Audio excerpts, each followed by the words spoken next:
Hello everyone and welcome to another random video on the internet. This one is gonna be a bit shorter. I want to address something that I said a long time ago, months ago now, in my ranking the top 20 strongest One Punch Man characters video. In that video, I ranked King above Cosmic Garou, which got a lot of people confused, understandably so.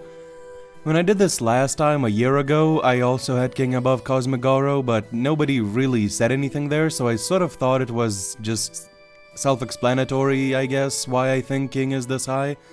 But then, apparently it isn't, and yeah, I should have seen that coming. Like, my audience is a lot bigger now, so understandably there will be a lot more people asking questions. And I'm gonna say right off the bat, I don't think King is objectively above Cosmic Garou. I think it's more so just the way I interpret this scene right here that we're gonna look into. So yeah, this is gonna be a bit of a shorter video. It's not scripted as well, it's gonna be pretty off the cuff. So yeah, let's just get into it. So we jump into the fray in chapter 164, where Garou's radiation is starting to affect everyone. We see Child Emperor and Maganma fall first. They're kids, so it's understandable that their immune systems wouldn't be as strong. They don't have as much resistance, so they're the first to fall. You know, hair falling out and everything. So then we get Bang standing next to Cosmic Garou, and he's clearly starting to suffer, like he's bleeding and everything and just barely standing. Of course, this could be an effect of the earlier battle he had with Garou, but we'll see later that that doesn't really matter. So then we get some dialogue with Blast and everything, and then we cut to these heroes being unconscious. And I want you to keep in mind, all of these heroes are stronger than King. Especially Mizuki, who's physically way stronger than King could ever hope to be. You have all these different guys who all scale above King physically for certain. We definitely know that they should be physically more resilient than King, they should be stronger, and just have more overall resistances. So then we cut to Silverfang coming closer, and Blast is telling him not to come closer because he'll die. Bang doesn't really care. And then there's some action going on. We see a monster falling, we see Tario's down.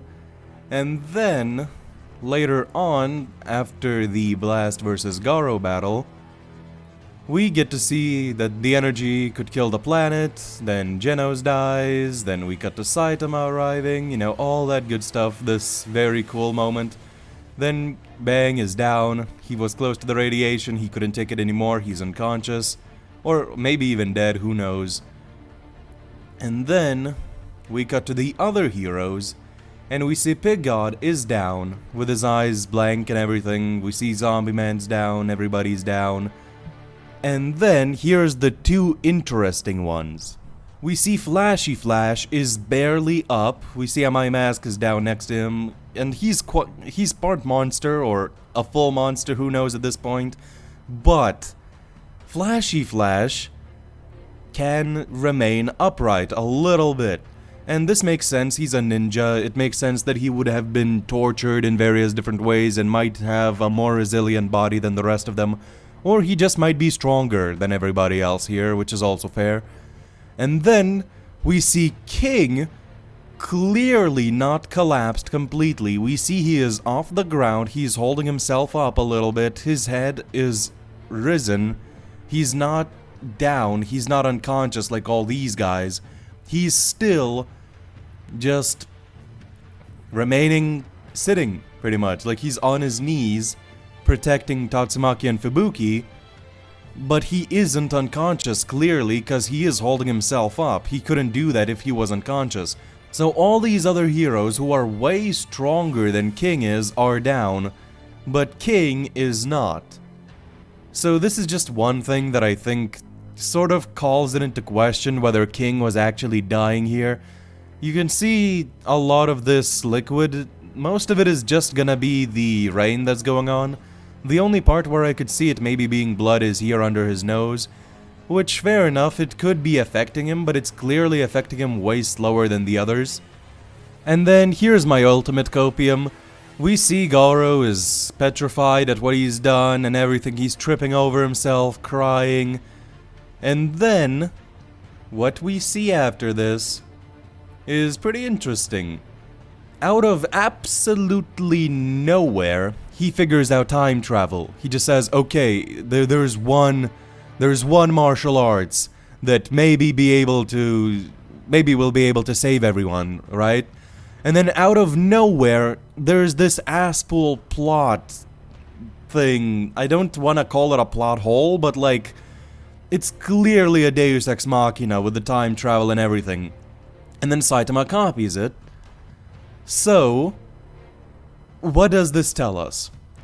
The plot out of nowhere went out of its way, dropped everything to save the people from radiation.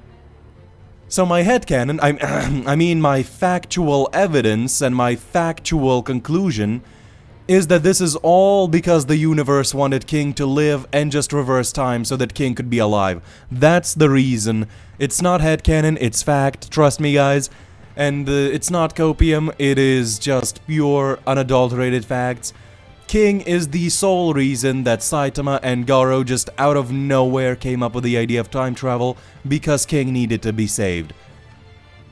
So, yeah, that is why I think King is still stronger, because the plot always makes him live, no matter what.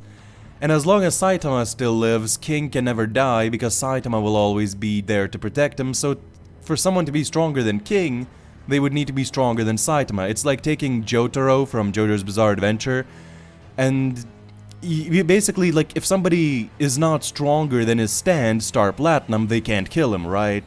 It's the same thing here, Saitama is King's stand, so therefore, King cannot be killed unless somebody is stronger than Saitama himself, which only God, I think, can accomplish at this point in the story. So therefore, Cosmic Garou should not be stronger than King because he's not stronger than Saitama. And besides, again, everything in the series just went out of its way to save King, I'll say that again. And I'll say again that King was still up here. He's not down like the other heroes, he's still clearly holding on. So yeah, that was the video, I hope you enjoyed. It's just a little short explanation for a previous video of mine. Totally not copium, I just really think that King did not die here, and even if he did, the universe went out of his way to bring him back. And even if you're not satisfied with that explanation, Saitama is King's stand, therefore King can never die as long as Saitama lives. But that's been it for me today. Tomorrow I'll have a much bigger video coming, stay tuned, and yeah, see you next time. Goodbye.